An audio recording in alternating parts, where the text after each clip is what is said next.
این منطق غلط رو باطل کرد.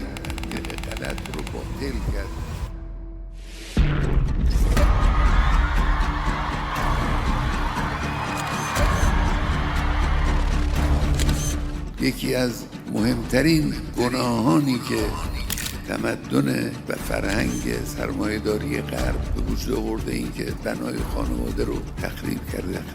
کودکان پدر نشناس، کاهش نسبت‌های خانوادگی، تخریب بنای خانواده، باندهای شکار دختران جوان، ترویج روزافزون بی‌بندوباری جنسی به نام آزادی.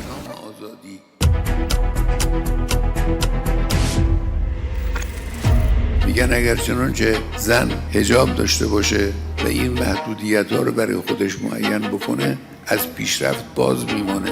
جمهوری اسلامی این منطق غلط رو باطل کرد، زیر پا له کرد.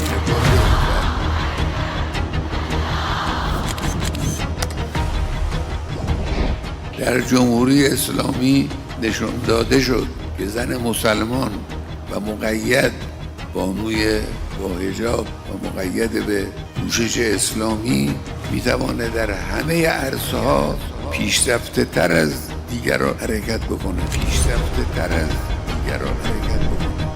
بانوان ما، زنان ما، دختران جوان ما پیشرفت کردند در آمارهای تحصیلی، در امور بهداشت و درمان، در امید به زندگانی، در زمینه‌های علمی و ورزشی، در پشتیبانی‌های جهادی.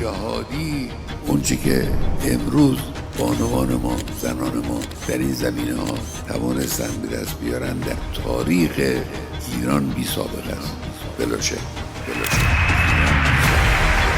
یک دهم اینم نداشتیم. میتوانم بگم یک صدم اینم نداشتیم. جمهوری اسلامی به حمدالله با پیشرفت علم در کشور در میان بانوان رو اینجور بالا آورد. امروز در دنیا در تاریخ ایران بی سابقه است. بانوی با حجاب میتوانه در همه عرصه ها پیشرفته تر از دیگران حرکت بکنه.